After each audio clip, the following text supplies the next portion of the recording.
It's raining here in the land of poles, so I thought what a great day for some tarot.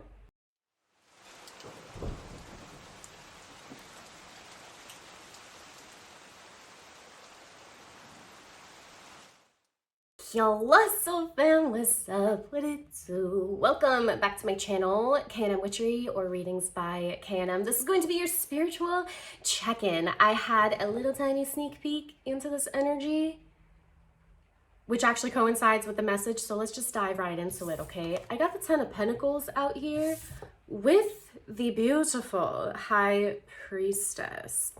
Now, at first, when I channeled in, it kind of felt a little bit twin flamey, but it's going to likely be more of a general love reading for my soul fam, because there's something here intertwining about like star-crossed lovers and like past soulmates and a vision for the future and telepathy. You know, it's kind of cute. But I did want to leave it open to everybody because, again, although this is definitely more destiny intertwined, if that makes sense, it doesn't really feel much like, I don't know, whatever. Let me just, shut up. I'm going to start channeling in a little bit more. I am using the Tarot of Mystical Moments at the moment. Okay, they just really want me to talk about these cards.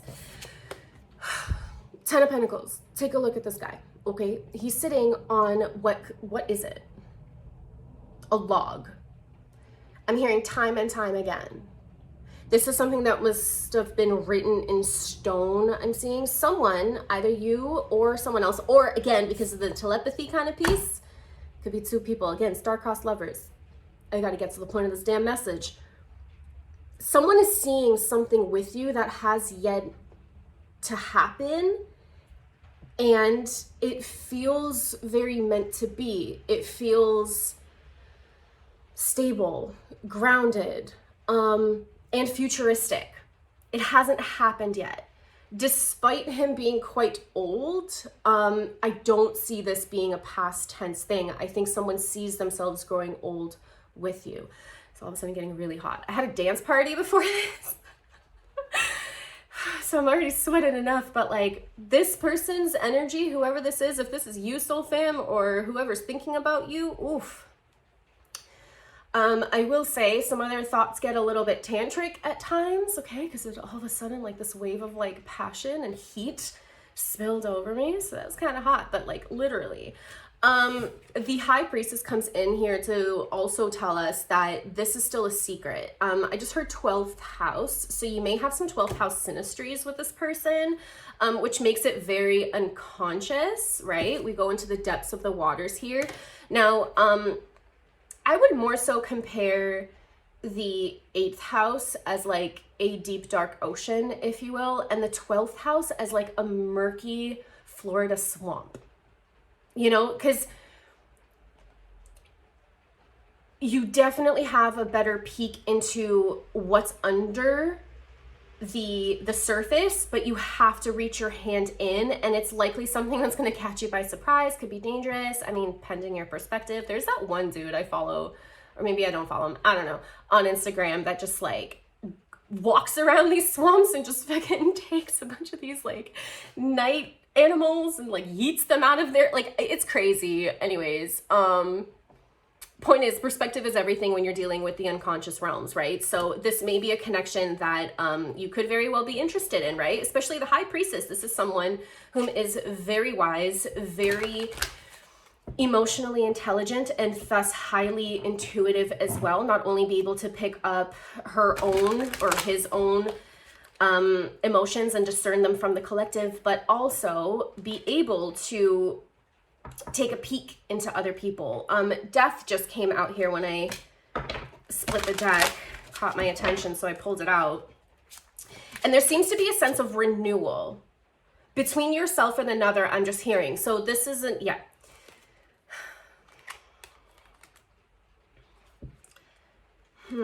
Do I take the Five of Wands or do I not? I don't know. Someone could be contemplating reaching out and battling themselves. Like, could very well be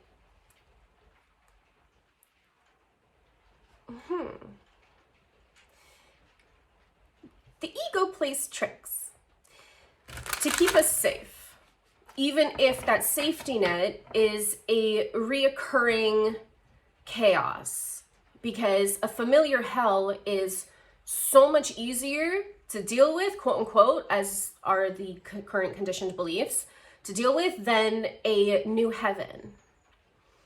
And so because our brain really loves patterns and our coping mechanisms are what they are, this whole message today is a secret between y'all. Or it's, you guys have given pieces and clues to each other, like you're playing this like a chess match. Like, what? Is this a game to y'all? And yet I'm hearing people laughing. So someone could really be okay, like say you're friends, okay? Or it's someone who would want to settle even being just friends with you if it means that's all they get with you. Like some sort of connection is better than no connection at all, you know? But someone doesn't really know how to play this role right now. Like, how do you leave from the friend zone into something more, or to reach out and just start anew, like be friends or something, right? Like this death card, I love the way it's depicted because it really showcases a lot of rebirth and like just new growth and things like that, right? Like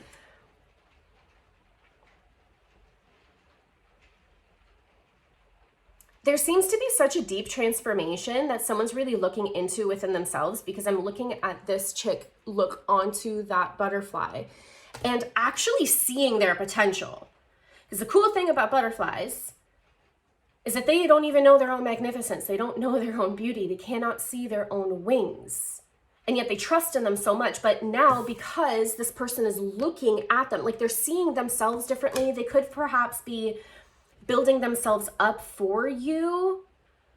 There's something about like a sacrifice here. I think someone's really also, as an alternate here for the soul femme that haven't resonated 100% just yet, it could very well be that someone is battling how to transform themselves for you. Battle of the ego.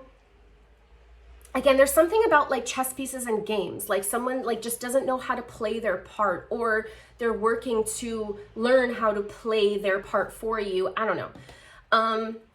Why y'all looking at the shit as a game? I don't know, but that's what's coming up. But as they're battling their ego and convincing themselves that they're safe to proceed down this like shadow path, right? 'Cause death is still dark, right?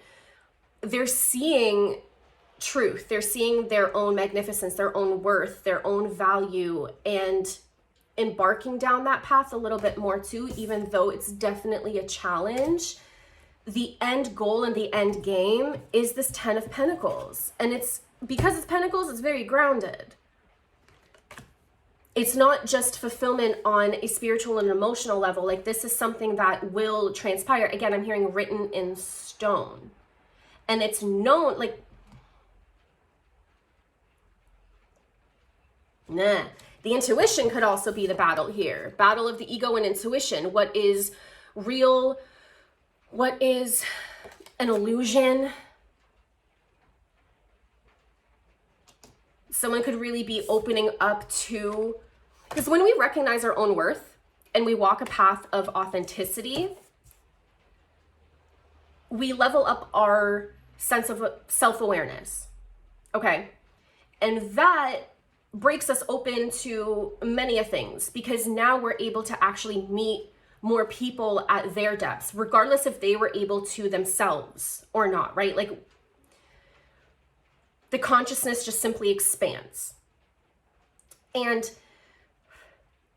deep down, someone had planted a seed once upon a time. There's a lot of growth here, right? Plants and vegetation. And I think that seed right now is like, it's bursting out of the soil. It's more conscious now. It's why the ego is stepping in to be like, whoa, whoa, whoa, what is all of this intuition stuff? These realizations, these And it's with the light and the dark, right? Like, I may call myself a light worker here and there, but like, I dabble in the dark too. You can't have one without the other. In order for there to be light, there must be darkness. Otherwise, what the fuck, you know? Thanks for whoever giggled at that. My explanations sometimes upon channeling are A+. The King of Swords comes out though, and yet somehow messages get delivered. And the thing is though, right? If you are battling your ego with your intuition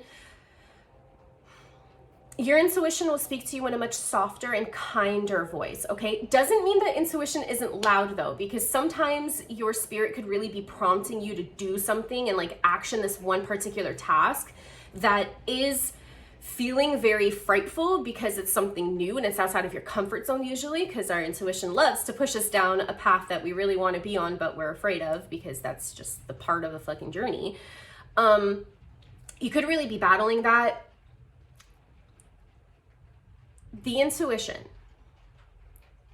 although may frighten you, it will never speak rudely to you. Like, your ego is the voice or that feeling, however it is that you transmute a lot of your internal energies and information. When I say energies, it's very mean. It criticizes you. It tells you you're not worthy, you're not good enough, cancel, all of that, okay? Your intuition will always lead you down the path that will bring you more of that peace and that happiness and the things that you deserve. The battle here is unconditioning ourselves from the belief that we cannot have what it is that we really want. And in this case, it kind of seems like it's another person. It's a whole life. It's a whole family. It could be a whole community. You got a dog in here, some kids, okay? Like, if that's something that you're looking for in life, I just heard we don't have to have kids. Okay. However it is that you envision your own life, okay? And you choose to live it, you can have all of the things that you're desiring. For someone whom, by the way, has already one child and is looking to have another but struggling with that, okay, this is definitely to one of my women soul fam here. Ooh, my heart chakra. Congratulations on the early new year, okay? You're about to get a really positive outcome there if that is something that you're looking for, okay? So I hope that grants you a little bit more hope for the future there as well, okay? That was a side message, but it came through. Back to the rest of the soul fam. The King of Swords comes in here to push you to actually speak and weave your truth, okay? I really like the fact that there's like a needle and a yarn. I don't sew. I ain't no wifey like that. Whatever this thing is called.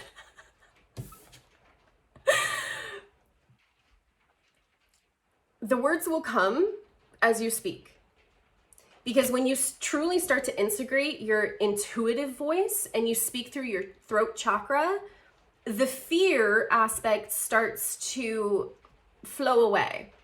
And you recognize that although your ego may be telling you you're not making any sense, you're making dollars after all. You know? Kind of like what I just said, like what in the metaphor is going on, and yet it resonated with y'all. So that's cool.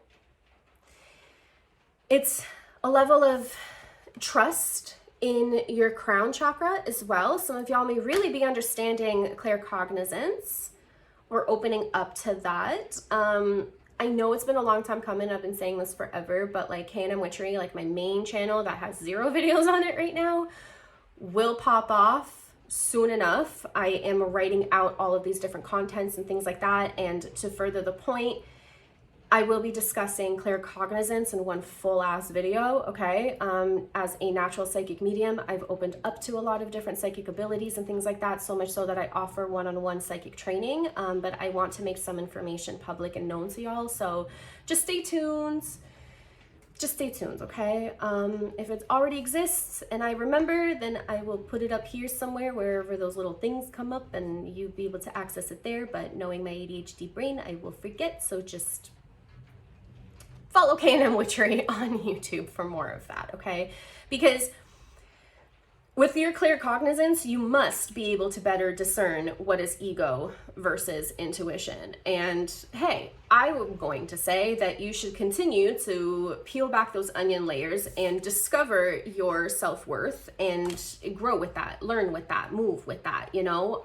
And definitely don't choose stagnation either, because the other thing about the Ten of Pentacles is coming through is that sometimes you may envision this like future with yourself and with somebody else and like all of that, but like you just are stuck there waiting and like you're in the ethers, right? Like this is where we can't allow our spirituality and our manifestations, etc., to be the thing that like keeps us stuck in an illusion, right? We're still part of a human experience, and thus we must action towards the things that we really want. That's where our intuition comes in and says, hey, this vision that you got for yourself that is set in stone and you feel it, you know it, what are you doing about it? It's time to get on this little ship and float your way towards that destiny.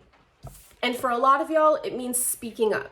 If not speaking up, because the King of Swords could also be very quiet, it's about weaving the different truths in for yourself, right? Great opportunity to journal, to like self-reflect, seek a therapist, speak to someone more so in private, people that you trust. I also offer NLP and hypnotherapy services too, so y'all are free to book a consultation with me, and we'll see if my services and my approach is right for you. KNMWitchery.com. You know, options are there. How it is that you're going to action those options is what's up to you, and is what's going to help you build that rapport with your unconscious mind, and thus your intuition, and thus keep you moving closer and closer to fulfilling those goals, fulfilling those dreams, fulfilling the things that you had once again been conditioned that you may not have, or it's not right, or like whatever it may be, you know. I also know that this world is literally burning in so many different ways. I'm not channeling into any politics or wars or things like that. My heart goes out. We must also understand that although fear exists in the general collective and we're all feeling each other's pain and things like that, you still have the opportunity to live a life that you desire. Okay? You mustn't allow survivor's guilt or any shame to deflect you, because again, that's just the ego. So live your life, weave your little quilt, and create memories that you really choose to embark on despite what's going on, because although so many low vibrating energies and experiences and wars and tragedies exist right now, it must be counteracted with a higher knowing of self and love and preservation and just quote unquote high vibes, okay? Choosing happiness and joy. We have to have both. And the more that you dive into yourself and peel back those onion layers, you will know that ascension isn't just a romanticized dissociation. It's in fact having full awareness of both yin and yang within us and within the world, meaning that there is light and dark, and we have to have the contrast, okay? One doesn't exist without the other. And to further my point is, please keep following your intuition and move down the direction that it's taking you. So if you have to say something, say something. If you have to write something out, write something out. If you have to seek some assistance, do that. Or become the assistance that we wish to see in the world, you know? You could be called to do exactly what it is that I'm doing with the collective, and put yourself out there and speak the good word and bring people back to themselves. And whatever this ego death is, right? Because the Five of Wands, I always relate to the ego. Whether it's personal or with others, this person's playing with herself right now though, okay? Sorry. Anyways, dirty minds. Trust in the direction that you are envisioning for yourself. If you feel it, if you know it, if you visualize it, it exists for a reason. So to stop yourself now because of XYZ, especially if that XYZ is external suffering, I mean this with so much love, it's not a good enough excuse.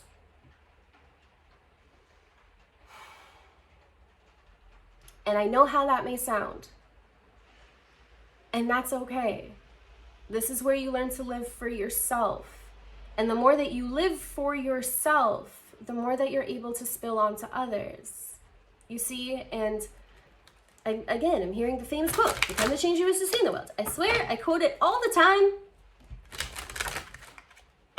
But you already have everything that you need. It lives within you. So this connection to this other person, like this apparent like love reading that keeps slipping in and out of a spiritual check-in, it exists only if you choose to step up to it. Like, you have to talk to that friend and say, hey, I like you more than friends. And hey, if that means for some of y'all that a separation will occur, right? Because sometimes that may freak people out, then it's not meant for you, and that's okay. The vulnerability alone and that experience increased your own self-awareness in order to be vulnerable with someone whom is more deserving of yourself. And that's never to say that you're gonna get rejected. This is also a YouTube reading, so like, how the heck am I supposed to know your outcome, okay? Book at KaneandWitchery.com if you actually want something concise and personal. Knowing that that's a possibility and doing it anyway is what separates you from like 99% of the world. It's the ability to take the risk and remove this conditioned sense of failure and things like that, because there's no such thing as failure. That's an illusion. It's an illusion, honey. So stop giving that storyline to yourself and building that narrative, because you're only going to prove its outcome. This is where we're allowed to be a little bit more delulu. Take the risk, okay? Say hello. Say, I want to be more than friends. Say whatever it is that you got to say. Or don't. Work on it with yourself. Again, whatever it is that you got to do to get through this battle between yourself. I'm hearing like two voices. Y'all, could be a Gemini moon, a Gemini Mercury, like this like double consciousness kind of aspect, right? I'm a Gemini Mars, so that could also be the case. Your actions kind of, I mean, Mars in this situation would definitely have spoken up by now, though. Spoken as a Gemini Mars. I do not ever mind making the first move, just that. But deciding if I even want to with that particular person and such, that's where it gets. We're very picky, Gemini Mars, I've noticed. King of Wands and the Emperor comes out. And this is the good Emperor, because there's two Emperors in this deck, and there's an evil one, and this is a really good one. So imagine, this is like the after effect, that you can actually build the life that you want by following your passions, by literally walking to the beat of your own drum, despite what people may assume about you. Also, look, shit like Instagram or like just social media in general, that's just a highlight reel, okay? Like, October was an incredibly challenging month for me, despite all of the wonderful memories that I had also built in myself. It was literally a beautiful mix of travel and trauma, yay me. And although on the outside and what it is that I would post, it perhaps maybe seemed all like, like, of course I'm not going to show a video of me just like bawling on my friend's shoulder because I'm experiencing something really challenging, right? So just know that, like, no matter what position you are in this like spiritual hierarchy, like, we're all human and we're all going through something, okay? And you mustn't also compare yourself with others or like assume that someone's like super happy or something without you or whatever, because like you don't know until you know? And I think y'all really want to know. And so I am going to biasly push y'all to, again, say what you got to say it with your chest. We got kings out. Like, y'all are ready for this. With the Emperor on here too, this is the king of all kings. I mean, what you waiting for? We have the Emperor with the High Priestess. I really like this coupling, if this is in fact more so of like a true love reading. You've got someone whom is very grounded, logical, sound, very calculated, very like they like build, like they're hands-on in life. And then you have the other one The High Priestess, whom is the intuitive, right? This is where I'm bringing in like divine masculine, divine feminine kind of energies, but I know a lot of y'all don't resonate with twin flames, which I don't expect y'all to if you're like on a true twin flame journey, because like it's doozy, but we ain't talking about that right now. You have this really beautiful mixture of trust where one can really step up to lead and build and be in their masculine and protect, because that's ultimately what the masculine wants to do outside of learn and be highly intellectual and really builds that clear cognizance and that wisdom there. Like, I love the fact that there is such a high crown on this man, you know? It allows the opposite, the counterpart, the partner, to really step into their feminine and create, whether this be children, whether this be art, whether this be whatever it is that it's got to be. Everyone's on a different path. If it resonates with you, this could be your outcome. And what's required is for you to just hone your inner king. Whether you're a male or woman, hi, kings are kings. So start acting like one. Take control over your own destiny. Again, I'm telling you, it's gonna be all right. I'm hearing my snaps. Okay, I wanted to keep on going and I'm getting really flushed and hot again. Ooh, what the fuck is this? So I'm gonna leave this reading be. Did it resonate? Did it help you guys? I don't know. Let me know in the comments down below, okay? And I'll see you in another video, guys. I love you so much. Mwah. Bye.